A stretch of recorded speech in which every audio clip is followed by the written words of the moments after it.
मैं फिर से जी उठा था। मैं सीधे उसी दिन वापस आ गया था जब लिन फैंगिंग ने मेरे चेहरे पर 5 लाख युआन की बैंक कार्ड फेंकी थी और इस बार सब कुछ पहले जैसा ही शुरू हुआ। लेकिन मैं पहले वाला इंसान नहीं था। अपनी पिछली जिंदगी में मैंने उस कार्ड को पैरों तले कुचल दिया था और चिल्लाकर कहा था, सच्चे प्यार की कोई कीमत नहीं होती। लेकिन बदले में मुझे बस उसके होठों पर तिरस्कार भरी मुस्कान मिली थी और एनसुए की आंखों में साफ घृणा दिखाई दी थी और उसी पल भी मैंने खुद को नहीं रोका था। मैं उसे पाने के लिए सब कुछ दांव पर लगा चुका था। पूरी यूनिवर्सिटी में मैंने खुद को तोड़ दिया था सिर्फ स्कॉलरशिप्स लेने के लिए। ग्रेजुएशन के बाद मैं उसकी कंपनी में सबसे नीचे के छोटे से पद से शुरू हुआ था और सच कहूं तो मैंने खुद को कभी इंसान की तरह ट्रीट ही नहीं किया। बाकी लोग जहां नॉर्मल टाइमिंग में काम करते थे, मैं दिन रात बिना रुके काम करता था। बस एक ही सोच थी कि मैं उसके लायक बन जाऊं। फिर जब एन फैमिली की कंपनी क्राइसिस में गई तो वही मैं था जिसने अपनी नॉनस्टॉप मेहनत और बिजनेस सेंस से इन्वेस्टमेंट खींचकर कंपनी को बैंकरप्टेसी के किनारे से वापस लाया। और उस वक्त मुझे सच में लगा था कि अब मैं इन फैमिली का पिलर बन जाऊंगा। अब मैं अनसुए से लीगली शादी कर पाऊंगा। लेकिन जो मेरा इंतजार कर रहा था वो था मेरे शरीर का पूरी तरह टूट जाना। इरेगुलर लाइफ और हद से ज्यादा काम ने मेरी हेल्थ को रेड अलर्ट पर डाल दिया था और आखिरी बार जब मैं गिरा, डॉक्टर ने सीधा कहा, तुम्हें टर्मिनल कैंसर है, तुम्हारे पास बस कुछ ही दिन बचे हैं। और अजीब बात यह थी कि ठीक उसी वक्त एनस्यू और लाई मुझे देखने आए। उसकी आंखों में अब वो पुरानी दया नहीं थी, बस एक अजीब सा राहत था, जैसे उसने कोई भारी बोझ उतार दिया हो और लिए तो अपनी खुशी छुपाने की कोशिश भी नहीं कर रहा था। उसने आराम से एनसुए की कमर पकड़ी, मुझे ऊपर से देखा और बोला, चेन्यू, कंपनी को बचाने के लिए धन्यवाद, अब सब स्टेबल है। अगले महीने मैं और श्याओसुए एंगेजमेंट कर रहे हैं। और वो उसके कंधे पर सिर रखकर धीरे से बोली, चेन्यू, मुझसे नफरत मत करना, मेरी माँ सही थी, हम कभी एक ही दुनिया के नहीं थे। उस पल मुझे समझ आया कि मेरी पूरी जिंदगी, मेरी सारी मेहनत बस उनकी लव स्टोरी का एक टूल थी, एक ऐसा टूल जिसे काम खत्म होते ही बेरहमी से फेंक दिया गया। उसी वक्त मैंने मन ही मन ठान लिया, इस जिंदगी में मैं फिर कभी उनका प्यार का गुलाम नहीं बनूंगा। और इसलिए इस बार मैंने बिना एक सेकंड गंवाए वो बैंक कार्ड उठा ली और हल्की मुस्कान के साथ कहा, ठीक है मैडम, मैं खुद को दूर ही रखूंगा। पहली बार लिन फैंगिंग का चेहरा बदल गया। उसने शायद हजारों रिएक्शन सोचे होंगे, लेकिन ये नहीं। उसकी नजरें उस पतली सी कार्ड पर गईं जो अब मेरे हाथ में थी और मेरी आंखों में चमक आ गई, क्योंकि वो सिर्फ एक बैंक कार्ड नहीं थी, वो मेरी नई जिंदगी का टिकट थी, मेरे पुराने अतीत के ताबूत की आखिरी कील थी। कहीं वो अपना फैसला बदल ना दे, ये सोचकर मैंने तुरंत उसके हाथ से कार्ड खींच ली और खुद ही आगे कहा, आप चिंता मत कीजिए, मैं सिर्फ एनस्यू से ही दूर नहीं जाऊंगा, मैं कंपनी भी छोड़ दूंगा और इस शहर से गायब हो जाऊंगा, अपने सारे कॉन्टैक्ट बदल दूंगा, वो मुझे जिंदगी भर ढूंढ भी नहीं पाएगी।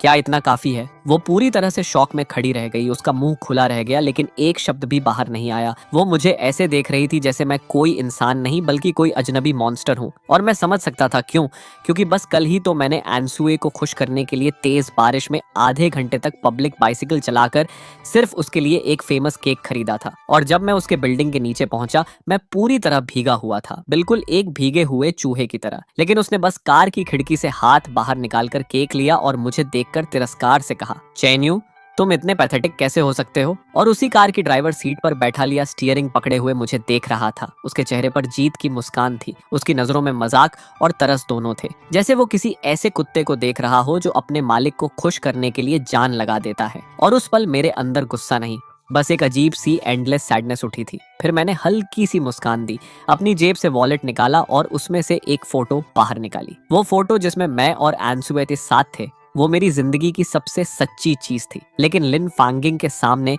बिना एक पल सोचे मैंने उसे 2 टुकड़ों में फाड़ दिया और पास के कूड़ेदान में फेंक दिया। और फिर वॉलेट से वो हर चीज निकाली जो एनसुए से जुड़ी थी, चाहे वो उसका दिया हुआ सस्ता की चेन हो या बाकी बची हुई छोटी मोटी चीजें। मैंने सब कुछ बिना हिचकिचाहट उसी कूड़ेदान में फेंक दिया। मैंने उसकी तरफ देखा और शांत आवाज में कहा, और देखिए, मेरी सिंसेरिटी साबित करने के लिए ये सारी चीजें अब मुझे बिल्कुल भी नहीं चाहिए।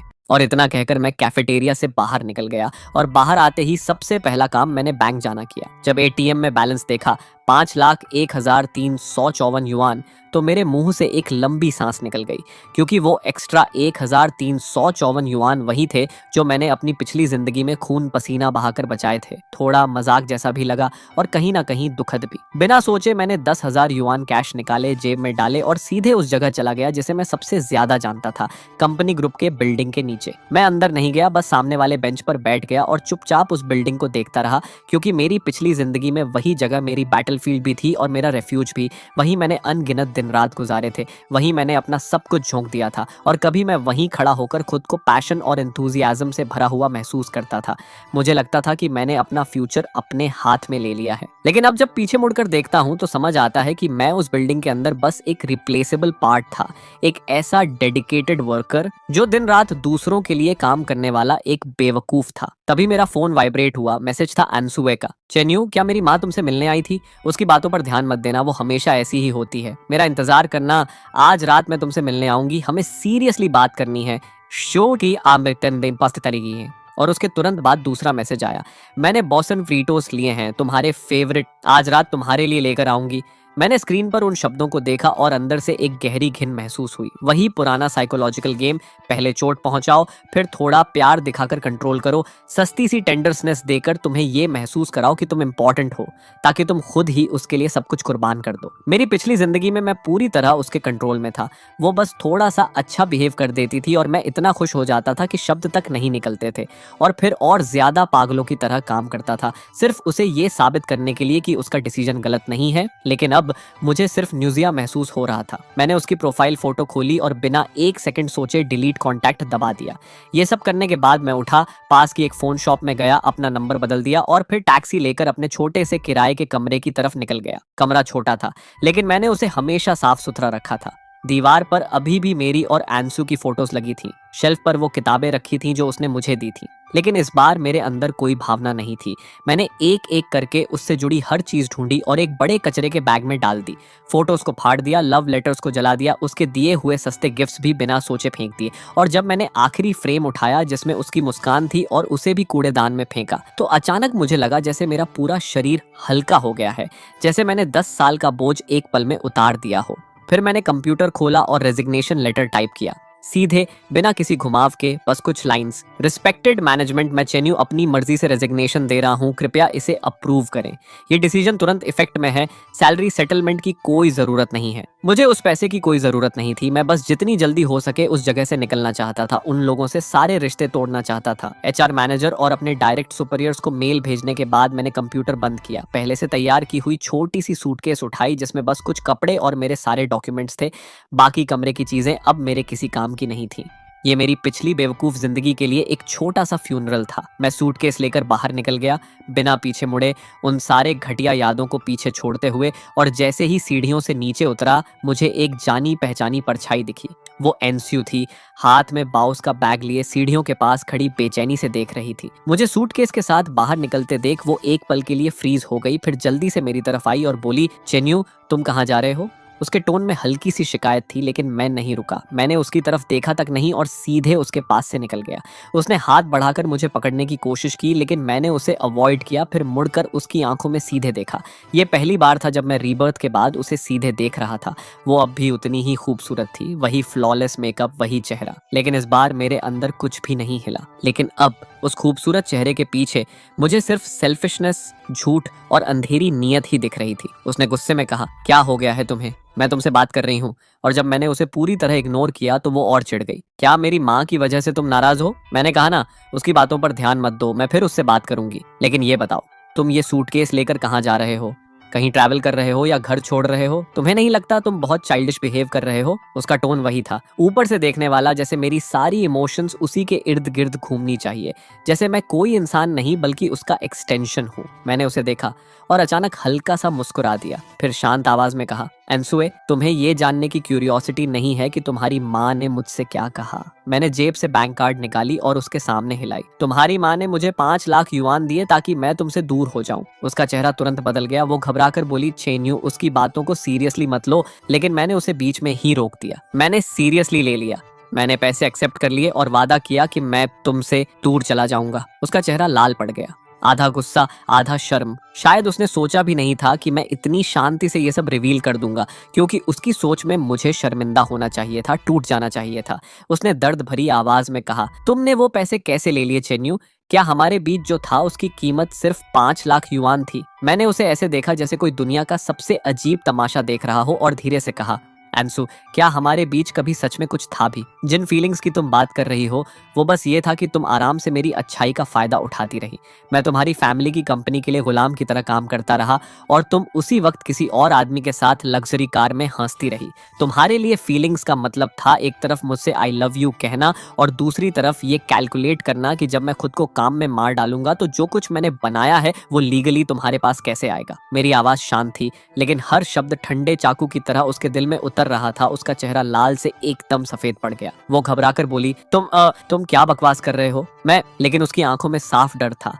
वो मेरी तरफ देखने की हिम्मत भी नहीं कर पा रही थी। मैं हल्का सा हंसा और बोला, ठीक है, अब एक्टिंग करने की जरूरत नहीं है। तुम कैसी इंसान हो ये तुम खुद भी जानती हो और अब मैं भी साफ देख चुका हूँ।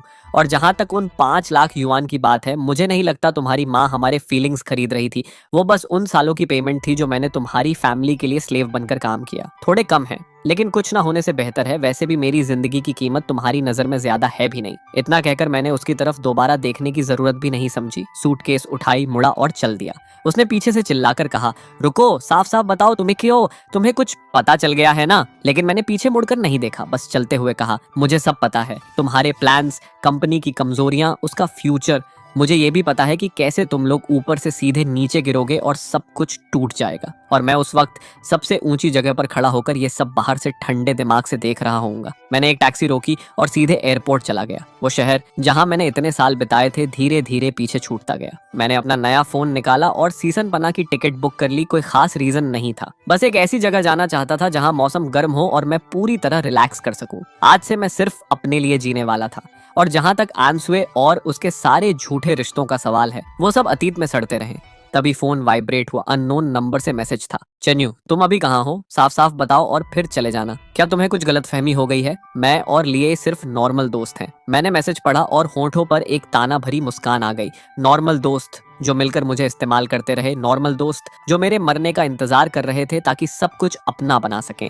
मैंने बिना सोचे उस नंबर को ब्लॉक कर दिया और फोन बंद कर दिया। खिड़की के बाहर शाम ढल रही थी। आसमान गहरे नारंगी रंग में रंग चुका था और मेरी नई जिंदगी शुरू हो चुकी थी। सीसन पना की हवा नम और गर्म थी जिसमें मिट्टी और जड़ी बूटियों की खुशबू घुली हुई थी।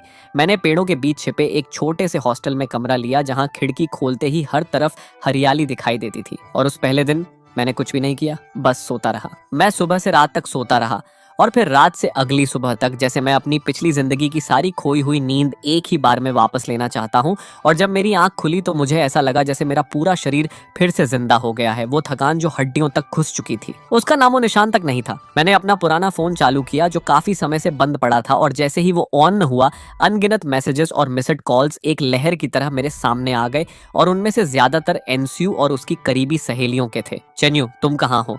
अभी कॉल करो। ओए चैन, तुम अभी भी आदमी हो या नहीं? अगर कुछ है तो सामने आकर बात करो। ऐसे गायब हो जाना क्या होता है? चेन्यू, शायद चाओसू तो तुम्हारी वजह से पागल होने वाली है। जल्दी वापस आओ, बच्चा मत बनो। मैं एक एक करके सारे मैसेजेस पढ़ता गया लेकिन मेरे चेहरे पर कोई एक्सप्रेशन नहीं आया। और उन्हीं के बीच एचआर डिपार्टमेंट के भी कुछ मैसेजेस थे। चू, हमें तुम्हारा रेजिग्नेशन मिला है लेकिन प्रोसेस फॉलो करना जरूरी है। इस तरह बिना नोटिस के जाना जॉब अबैंडनमेंट माना जाएगा। कंपनी तुम्हारे खिलाफ एक्शन ले सकती है। चेन्यू, डायरेक्टर तुम्हें तुरंत वापस आने का ऑर्डर दे रहे हैं। एक इंपॉर्टेंट प्रोजेक्ट तुम्हारे बिना नहीं चल सकता। अगर तुम वापस नहीं आए तो कंपनी इसे वॉलंटरी अबैंडनमेंट मानेगी और तुम्हारे प्रोफेशनल रिकॉर्ड पर असर पड़ेगा। पहले धमकी, फिर मीठी बातें, वही पुराने ट्रिक्स। मैं हल्का सा हंसा और बिना सोचे सारे मैसेजेस डिलीट कर दिए। फिर मैंने एक नया सिम निकाला और उस स्टॉक अकाउंट में लॉगिन किया जिसे मैंने काफी समय से यूज नहीं किया था। उसमें अब भी थोड़ा पैसा पड़ा था जो मैंने यूनिवर्सिटी में पार्ट टाइम काम करके बचाया था। मैं कंप्यूटर की स्क्रीन को ध्यान से देखता रहा और मेरी पिछली जिंदगी की यादें तेजी से दिमाग में घूमने लगी। रिबर्थ का सबसे बड़ा फायदा यही था, इंफॉर्मेशन की क्लैरिटी। मुझे साफ पता था कि आने वाले सालों में कौन सी स्टॉक्स उछलेंगी, कौन से सेक्टर्स ट्रेंड बनेंगे। मैंने 5 लाख युआन को 2 हिस्सों में बांटा। 2 लाख बिना एक पल गंवाए एक ऐसी टेक स्टॉक में इन्वेस्ट कर दिए जिसे उस वक्त कोई नहीं जानता था। लेकिन 6 महीने बाद एक टेक्निकल ब्रेक थ्रू की वजह से उसकी कीमत 10 गुना से भी ज्यादा बढ़ने वाली थी। और बाकी के 3 लाख मैंने अलग अलग इंटरमीडियरी चैनल्स के जरिए बिटकॉइन में कन्वर्ट कर दिए। सब कुछ खत्म करने के बाद मैंने कंप्यूटर बंद किया और आराम से स्ट्रेच किया। अब बस शांति से इंतजार करना था उस बीज के अंकुरित होने का और फल देने का। और तब तक मैं वो जिंदगी जीने वाला था जो मैं कभी जी ही नहीं पाया। अगले 1 महीने तक मैंने खुद को पूरी तरह रिलैक्स कर दिया। सिसोवानपाना के गांवों में घूमता रहा, हाथियों की सवारी की, रिचुअल्स देखे, लोकल्स के साथ राइस वाइन पी, हाथों से खाना खाया, ट्रॉपिकल बोटानिकल गार्डन्स में गया जहां अजीब अजीब आकार के पौधों को देखकर मुझे नेचर की असली खूबसूरती समझ आई। मैंने एक मोटरसाइकिल रेंट की और पहाड़ों की घुमावदार सड़कों पर बिना किसी मंजिल के चलता रहा। हवा मेरे कानों में सीटी बजाती हुई गुजरती थी और साथ ही मेरी सारी परेशानियां और थकान भी उड़ा ले जाती थी। अब मैं वो चेन यू नहीं था जो हमेशा प्लान्स और प्रोजेक्ट्स में दबा रहता था, ना ही वो जो अपनी गर्लफ्रेंड को खुश करने के लिए खुद को मिटा देता था। अब मैं था, एक फ्री सोल जो सिर्फ अपने लिए जी रहा था। उस दौरान कभी कभी मैं अपना पुराना फोन चालू करता था, सिर्फ ये देखने के लिए कि उन लोगों का रिएक्शन क्या है, और धीरे धीरे एंसुए के मैसेजेस बदल गए। पहले चिंता और गुस्सा, फिर विनती और अपमान तक। चेन्यू, मुझसे गलती हो गई, क्या तुम वापस आ सकते हो? हम फिर से शुरू करते हैं। लिए और मेरे बीच सच में कुछ नहीं है, मुझ पर भरोसा करो। उस दिन वो खुद मुझे घर छोड़ने पर जिद कर रहा था। इन दिनों तुम्हारे बिना मुझे समझ आया कि मैं तुम्हारे बिना नहीं रह सकती। जल्दी वापस आओ, मुझे तुम्हारी बहुत याद आ रही है। अगर ये सब मेरी पिछली जिंदगी में होता तो मैं इन शब्दों को पढ़कर पिघल चुका होता, पहली फ्लाइट पकड़कर वापस भागता और उसके सामने घुटनों पर बैठकर माफी मांगता। लेकिन अब मुझे ये सब बस हास्यास्पद लग रहा था, क्योंकि उसे मेरी याद नहीं आ रही थी। उसे उस इंसान की याद आ रही थी जो हमेशा उसकी बात मानता था, जो उसकी फैमिली के लिए गुलाम की तरह काम करता था, जो उसकी हर प्रॉब्लम सॉल्व करता था। उसे मेरी नहीं, एक टूल की जरूरत थी। मैंने उसे कोई जवाब नहीं दिया, बस चुपचाप उसके इस वन मैन परफॉर्मेंस को दिलचस्पी से देखता रहा। 1 महीने बाद मैं चंटू उड़कर गया और वहां जाकर मैं पूरी तरह एक बेफिक्र इंसान बन गया। हर दिन बस खाता रहता। हॉट पॉट, रोस्टेड स्क्यूअर्स, जो चीजें मैंने अपनी पिछली जिंदगी में सिर्फ फूड शोज में देखी थी, अब मैं उन्हें खुद टेस्ट कर रहा था। हर गली में घूमता, हिनले स्ट्रीट पर टहलता, पीपल्स पार्क की चाय की दुकानों में बैठकर टी सेनकाई का मजा लेता। और ये स्लो पेस्ड, साधारण लेकिन असली जिंदगी वाला रिदम मुझे पूरी तरह अपने अंदर खींचता चला गया। फिर 1 और महीना बीत गया और तभी वो कॉल आया जिसका मुझे पहले से इंतजार था। संगवे का, जो एन ग्रुप में मेरा इकलौता दोस्त था, एक शांत स्वभाव का टेक्नीशियन जिसने मेरी पिछली जिंदगी में भी सबके मुझे अलग कर देने के बाद भी मुझसे बात करना नहीं छोड़ा था। उसने हिचकिचाते हुए पूछा, ब्रदर यू, तुम अभी कहाँ हो? मैंने कैजुअली कहा, ट्रैवल कर रहा हूँ। क्यों, कुछ हुआ क्या? उसने थोड़ा रुककर पूछा, क्या तुम सच में कंपनी छोड़कर चले गए? मैंने सीधा जवाब दिया, हाँ, रिजाइन कर दिया। दूसरी तरफ कुछ सेकंड की खामोशी रही, फिर उसने धीमी आवाज में कहा, ब्रदर यू, मुझे लगता है कंपनी में कुछ गड़बड़ होने वाली है। मैंने भौं उठाकर फेक सरप्राइज दिखाया। क्या गड़बड़? सब तो ठीक चल रहा था ना? वो गहरी सांस लेकर बोला, अरे मत पूछ, तुम्हारे जाने के बाद जिनसन प्रोजेक्ट जो तुम संभाल रहे थे, डायरेक्टर आन ने लिए को दे दिया। और फिर उसका टोन गुस्से से भर गया। वो आदमी पूरी तरह बेकार है, बस आदेश देना जानता है, उसे कुछ आता नहीं। उसने तुम्हारे इतने मेहनत से बनाए प्रोजेक्ट प्लान को पूरी तरह बर्बाद कर दिया। ऊपर से कह रहा था कि तुम्हारा प्लान बहुत कंजर्वेटिव है, उसे इंटरनेट थिंकिंग लगानी चाहिए। और नतीजा ये हुआ कि फर्स्ट फेज डेमो पूरी तरह फेल हो गया। पार्टनर्स बहुत नाराज हैं। उन्होंने कहा कि हम अनप्रोफेशनल हैं और कोऑपरेशन रीथिंक कर रहे हैं। अब पूरी कंपनी उलट पुलट हो गई है। डायरेक्टर अंत तक स्ट्रेस में अल्सर्स निकाल चुके हैं। मैंने चाय का कप उठाया, हल्के से ऊपर तैरती पत्तियों को फूंक मारकर हटाया और मेरे होंठों के कोने पर एक हल्की सी मुस्कान आ गई। सब कुछ बिल्कुल वैसा ही हुआ जैसा मैंने सोचा था। जिनसन प्रोजेक्ट एएन ग्रुप का आने वाले सालों का कोर प्रोजेक्ट था। वो मास्टरपीस जिसे मैंने अपनी पिछली जिंदगी में पूरी जान लगाकर बनाया था, उसकी कोर टेक्नोलॉजी और इम्प्लीमेंटेशन प्लान सिर्फ मुझे ही पूरी तरह समझ आता था।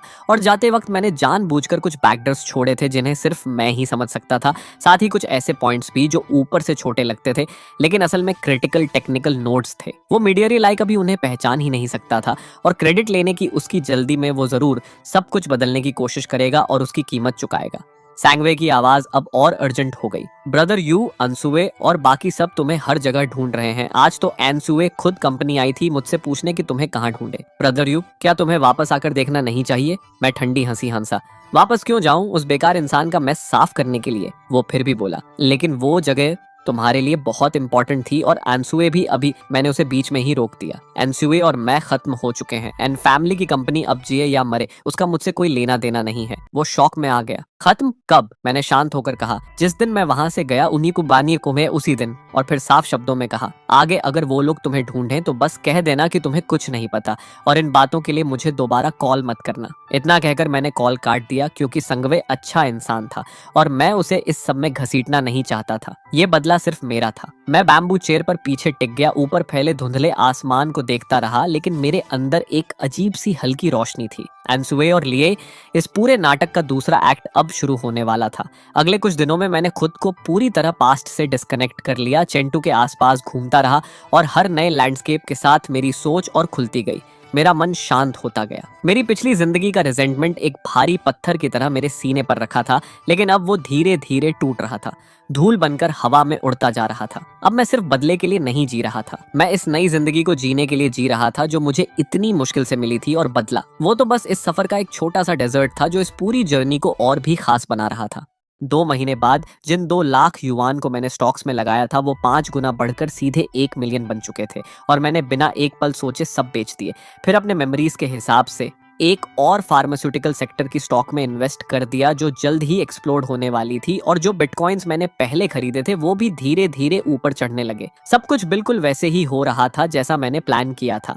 अब मुझे पैसों की कोई कमी नहीं थी। मैं सोच रहा था कि अब पास्ट के लोग और बातें मुझसे बहुत दूर छूट चुके हैं, लेकिन तभी एक अनएक्सपेक्टेड विजिटर ने मेरी शांति तोड़ दी। उस दिन मैं चिंगई लेक के किनारे एक छोटे से गांव में एक तिब्बती रेस्टोरेंट ढूंढ रहा था खाने के लिए। अभी ज्यादा देर नहीं हुई थी कि दरवाजे पर एक जानी पहचानी लेकिन अजीब सी लगने वाली फिगर दिखाई दी। वो एनस्यू थी। वो पहले से काफी पतली और कमजोर लग रही थी। उसका वो फ्लॉलेस मेकअप गायब था, उसकी जगह एक थका हुआ चेहरा था। मैंने मन ही मन सोचा, इसने मुझे ढूंढ कैसे लिया? लेकिन अगले ही पल समझ आ गया, एंड फैमिली के रिसोर्सेज के साथ किसी को ढूंढना बस वक्त की बात है। शायद कहीं ना कहीं मैं खुद भी देखना चाहता था कि वो अब कैसी हालत में है। उसने भी मुझे देख लिया। उसकी आंखें तुरंत चमक उठी और वो जल्दी जल्दी मेरी तरफ आई। चेन्यू, उसकी आवाज कांप रही थी जैसे वो रोने वाली हो, लेकिन मैं नहीं उठा, बस चुपचाप उसे देखता रहा। वो मेरे सामने आकर रुक गई, आंसू मोतियों की तरह गिर रहे थे। आखिर तुम्हें ढूंढ ही लिया। तुम्हें पता है तुम्हें ढूंढना कितना मुश्किल था। उसने मेरा हाथ पकड़ने की कोशिश की, लेकिन मैंने आराम से उसे हटा दिया। मेरी ठंडक ने उसे पूरी तरह हिला दिया। वो घबराकर बोली, चेन्यू तुम्हें क्या हो गया है? तुम मुझे इग्नोर क्यों कर रहे हो? क्या तुम अभी भी मुझसे नाराज हो? फिर जल्दी से जोड़ दिया, मुझसे गलती हो गई, सच में गलती हो गई। मुझे लिए के साथ इतना क्लोज नहीं होना चाहिए था, मुझे तुम पर शक नहीं करना चाहिए था। क्या तुम मुझे माफ कर सकते हो? मैं उसके आंसुओं से भरे चेहरे को देख रहा था, लेकिन मेरे अंदर कुछ भी नहीं हिला। मैंने शांत आवाज में कहा, आप मुझे किसी काम से ढूंढ रही थी मिस एन? Miss N. सुनते ही वो पूरी तरह हिल गई। उसने डिसबिलीफ से मुझे देखा। चेन्यू तेप के, तुमने मुझे क्या कहा? मैं मिस एन नहीं हूँ, मैं अनसुई हूँ। मैं तुम्हारी शाओ सू हूँ, मैंने बिना बदले टोन में कहा। अनसुए, बताओ तुम्हें क्या चाहिए? मेरी दूरी और ठंडक ने आखिरकार उसे समझा दिया कि मैं नाराज नहीं हूँ, मैं सच में बदल चुका हूँ। उसका रोना धीरे धीरे रुक गया और उसकी जगह गहरा डर आ गया। उसने कांपती आवाज में कहा, चेन्यू, कंपनी में कुछ हो गया है।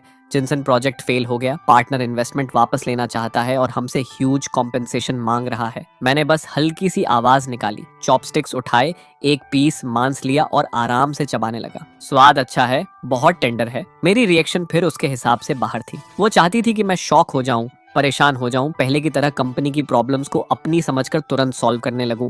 लेकिन मैंने कुछ नहीं किया। मैं बिल्कुल शांत था, जैसे मैं किसी और की कहानी सुन रहा हूं जिसका मुझसे कोई लेना देना नहीं।